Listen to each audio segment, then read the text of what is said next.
Abrimos una nueva edición de Café Financiero, hoy inaugurando nuestro nuevo día y horario y como siempre con toda la información necesaria para manejar mejor nuestro dinero.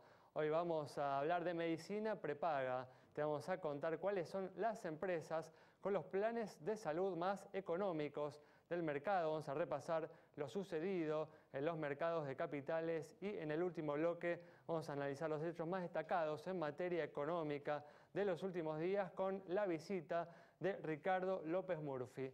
Quédate con nosotros. Tras la siguiente pausa vamos a regresar con todos estos temas y vamos a responder a todas tus inquietudes.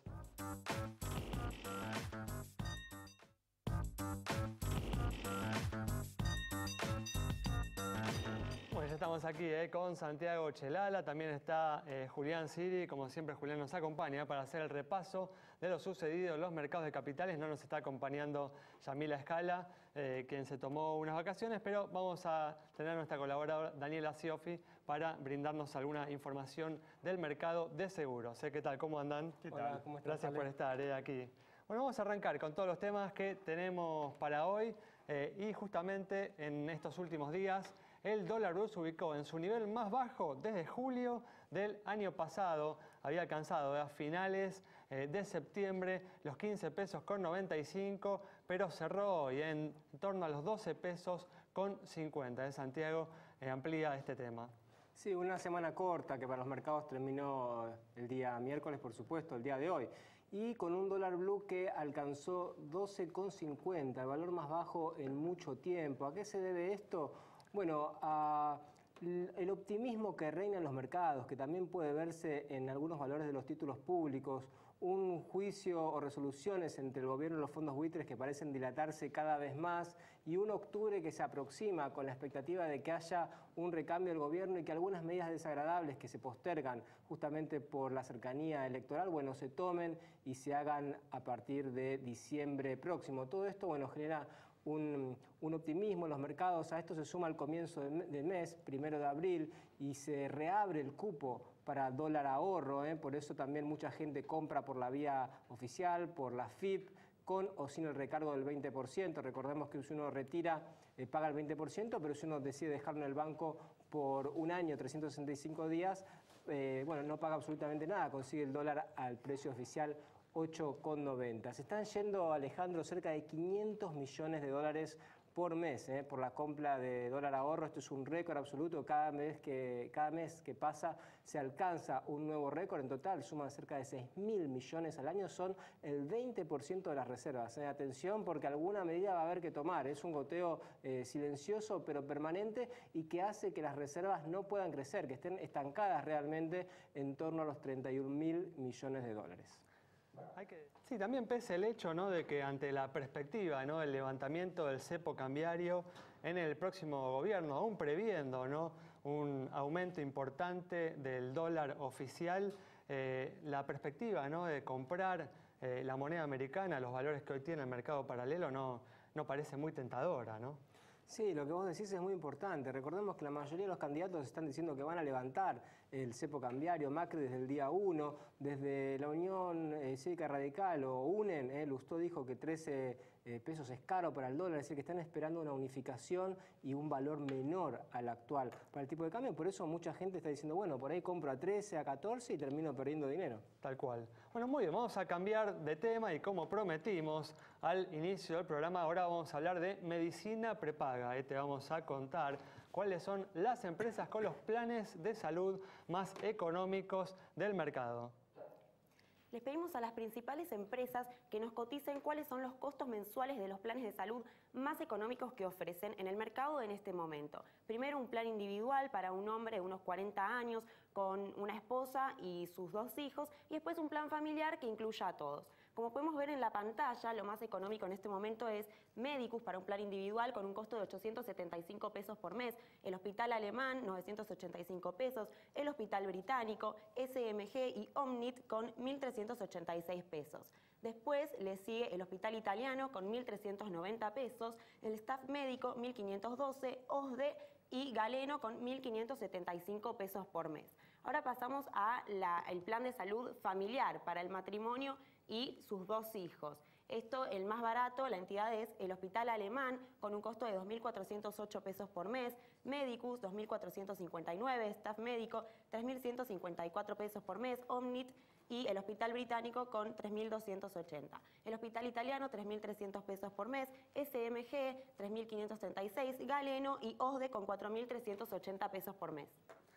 Muy bien, esos son entonces los costos que hoy están cobrando las empresas de medicina prepaga por los planes de salud más económicos que ofrecen. Vamos a comenzar ahora con el repaso de lo sucedido en los mercados de capitales y vamos a comenzar con lo sucedido a nivel local, donde en estos primeros días de la semana el Merval se recuperó, acercándose hacia los máximos del año. Exactamente, Alejandro, hubo una incipiente recuperación en el Merval, también de un último derrape en la semana pasada bastante fuerte. Hay que reconocer que toda esta semana el mercado local se movió al ritmo de esta saga respecto a lo que es el problema de la deuda externa y los holdouts. Noticias a favor, noticias en contra. Bueno, parece que terminó de manera positiva, pero el costo se lo terminó llevando específicamente dos sectores. Por un lado el energético y por otro lado el sector financiero. Los bancos, con todas estas cuestiones con respecto a los problemas de la suspensión del Citibank como banco custodia por parte de la CNB, terminaron cayendo en promedio entre 3 y 5% para esta corta semana. Vamos a seguir hablando de este tema en nuestro próximo programa, el del viernes que viene, analizando más profundamente qué puede suceder con los pagos de los bonos de la Argentina en lo que queda del mandato de Cristina Fernández de Kirchner. Nos cortamos de esta manera este bloque. Quédate con nosotros, en instantes estamos nuevamente con vos.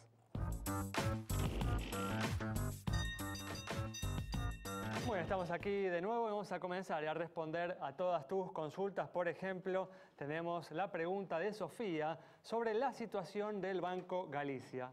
Para Sofía, entonces, un banco que apostó muy fuerte a su programa de puntos Quiero, le está yendo muy bien con esos planes de premios. Vemos sus números en pantalla. Vemos que tiene un patrimonio de 9.899 millones de pesos, depósitos por 63.778 millones y resultados positivos en el último ejercicio de 3.158 millones de pesos. Buenos indicadores de solvencia y también de liquidez, cara sonriente para el Banco Galicia. Bueno, cambiamos de tema y el gobierno viene manejando la economía como para llegar sin sobresaltos hasta el fin de su mandato, hasta las elecciones y hasta el fin de su mandato. En este sentido, por ejemplo, ejerce un férreo control de las importaciones a los fines de mantener contenido el dólar, pero bueno, a una costa de producir un daño sobre el nivel de actividad económica.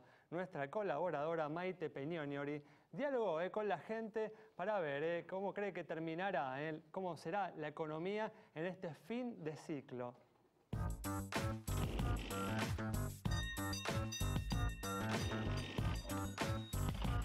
Café Financiero dialogó con la gente para ver si creen que el gobierno llegará a cumplir sus objetivos o si puede llegar a ser turbulento el fin de mandato en materia económica. No creo que ya no está en control, está fuera de control totalmente. Bueno, porque hay inflación reprimida, porque hay déficit de todas partes, porque se han quitado las exportaciones. No tengo dudas, no solamente va a llegar, sino también que va a ganar las elecciones por abrumadora mayoría. ¿No tienen miedo de que pueda haber, como hubo en gobiernos como Alfonsín o de la Rúa, algún final turbulento? No, en absoluto, para nada. No, en absoluto. Sí, yo pienso que sí. Sí, va a tener bajo control. Yo pienso que hay sectores que quieren meter miedo. Con el miedo del gasto público, del tema de la inflación, para dar justificativo para el día de mañana endeudar a la Argentina nuevamente y volver a privatizar. ¿Cree que el gobierno va a llegar a fin de mandato con la economía bajo control? Absolutamente sí, no tengo ninguna duda. Es más, una economía en crecimiento, una economía con inclusión, de modo que estoy absolutamente convencido de que así va a ser.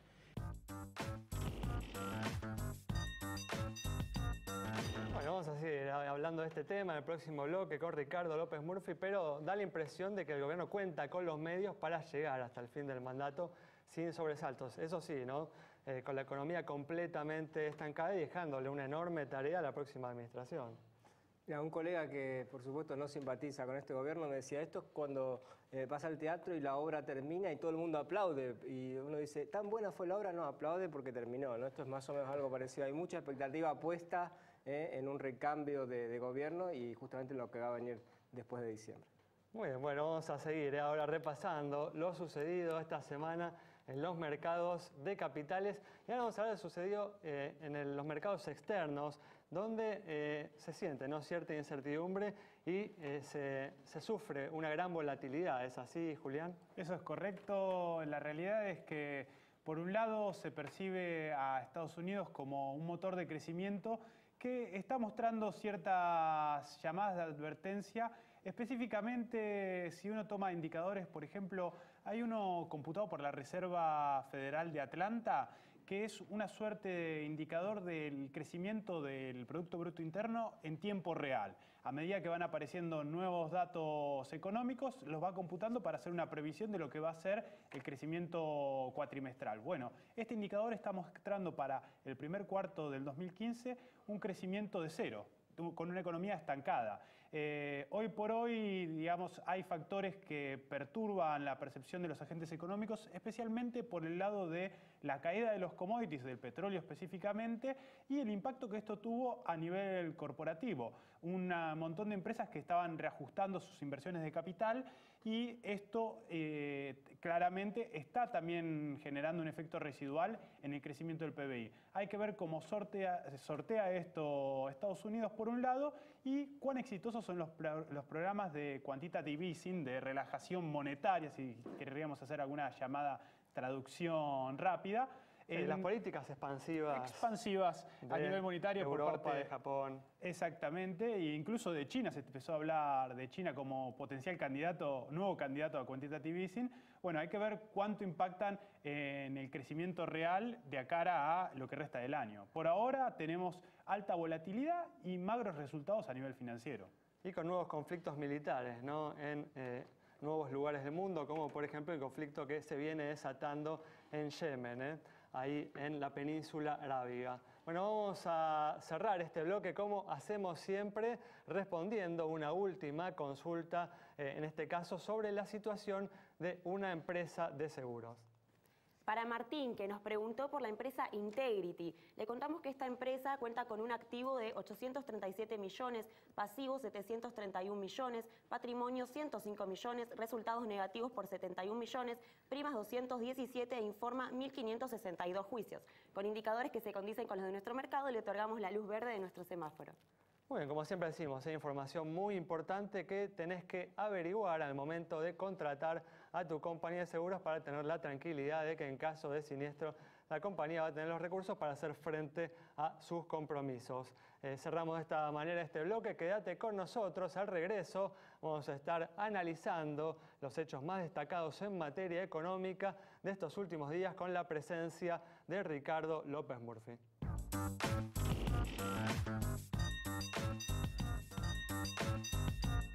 Bueno, ya está con nosotros el economista Ricardo López Murphy para analizar los hechos más destacados en materia económica de estos últimos días. ¿Qué tal, Ricardo? ¿Cómo andás? Bien, muy bien. Gracias por venir. Bueno, en estos últimos días decíamos, ¿no?, en el primer bloque que el dólar blue se ubicó en su nivel más bajo desde julio del año pasado. Habíamos comentado, ¿no?, que en septiembre el dólar blue llegó a valer 15 pesos con 95 y cerró hoy miércoles 12 pesos con 50. Ricardo, ¿por qué crees que se ha dado este cambio tan notable en el mercado cambiario, teniendo en cuenta que el gobierno no ha tomado medidas para resolver ninguno de los problemas de fondo que presenta la economía argentina?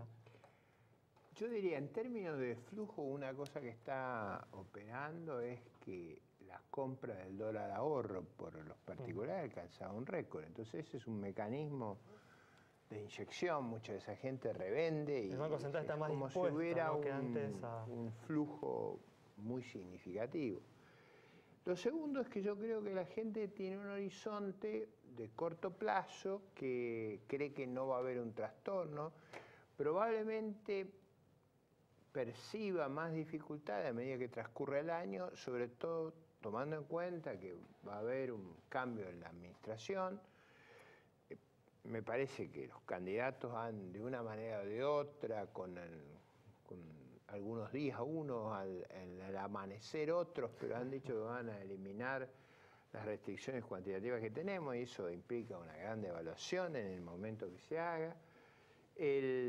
Me parece a mí que los parámetros externos no son favorables a Argentina. Miren ustedes el precio de las commodities, miren la persistente, y digo persistente porque es una crisis seria que va a durar varios años en Brasil, que ha obligado a una fuerte devaluación a Brasil. El tipo de cambio de Brasil es extraordinariamente alto en relación a Argentina. ¿Estás diciendo que hay un optimismo infundado ahora en los argentinos? No, yo digo que en general el horizonte que están tomando y los datos externos probablemente se revisen en los meses siguientes, debido a que el contexto que yo estoy narrando es muy fácil de acordar, o sea, esas cosas están pasando. Y por otro lado, el déficit sigue creciendo, el déficit interno, fiscal, la emisión de dinero y sobre todo una situación externa muy delicada. Ustedes ven la caída de nuestras exportaciones fenomenal. No, pero ahí igual uno te escucha y uno diría, en verdad uno esperaría más tensión en el mercado cambiario, no menos, ¿no?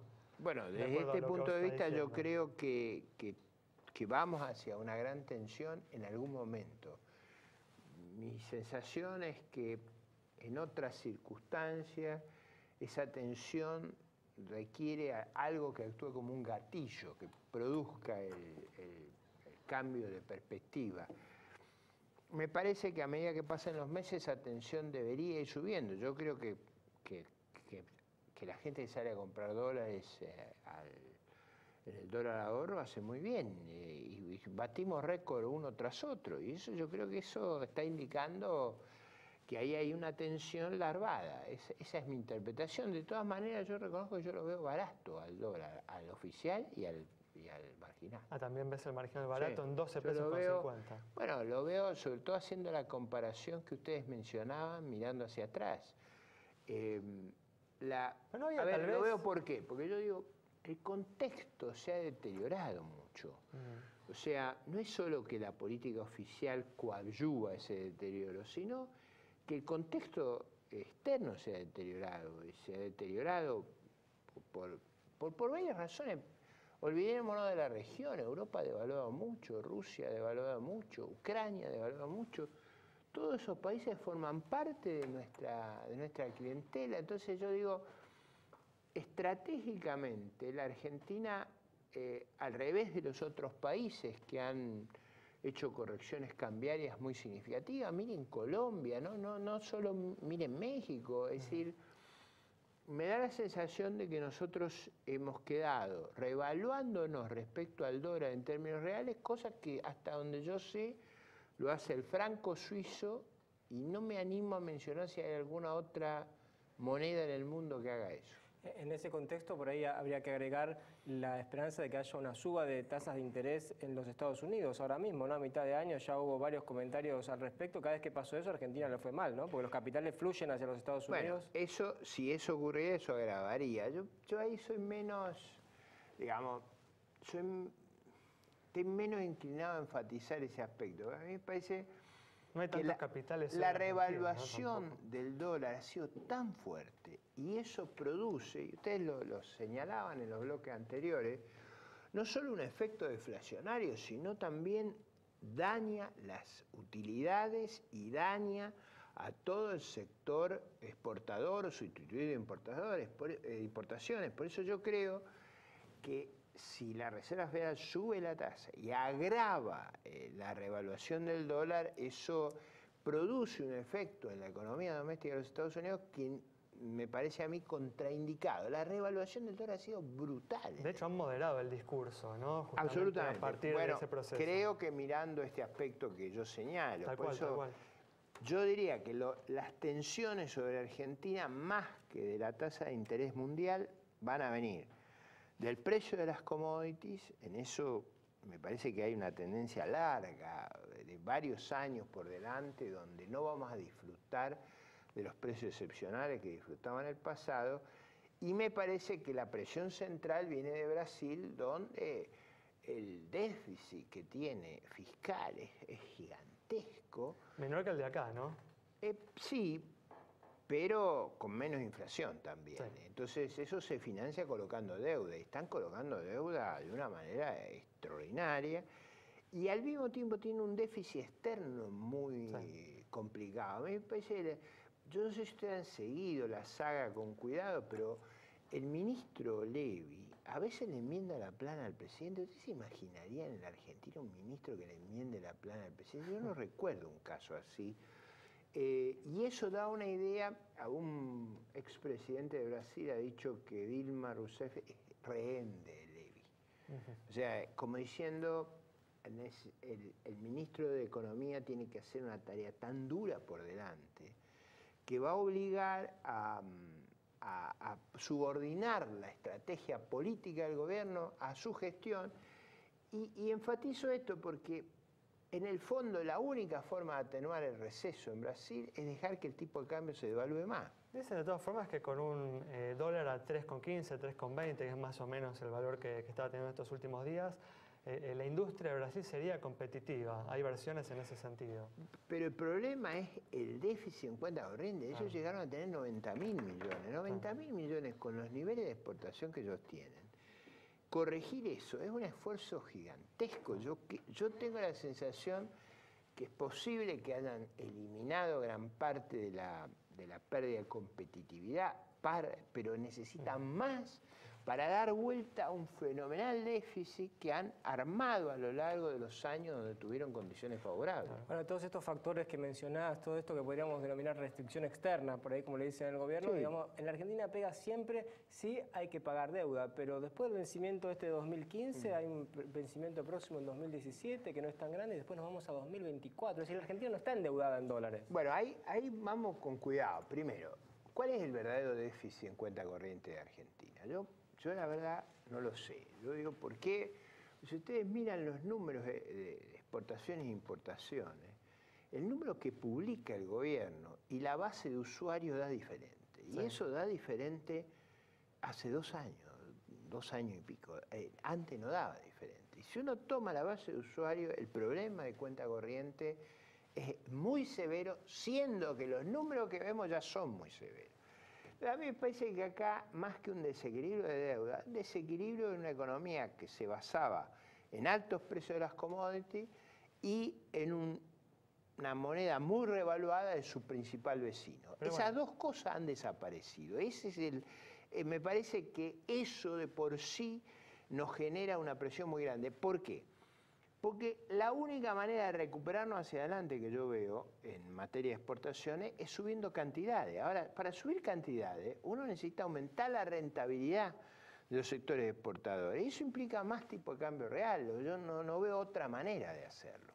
Bueno, Ricardo, nos queda un minuto un poco para completar. Me gustaría que me comentes, le preguntamos a la gente, como veías en el bloque anterior, si creen que se va a terminar, ¿no? este mandato sin sobresaltos. ¿Vos cuál es tu opinión al respecto? Yo eso no lo sé. Yo digo, la masa de pesos que hay en el mercado, tanto en depósitos como en títulos de corto plazo, es fenomenal respecto a las reservas libres. Sí. Yo no recuerdo en los últimos 10, 12 años otro momento que tengamos esa magnitud de peso versus tan pocas reservas.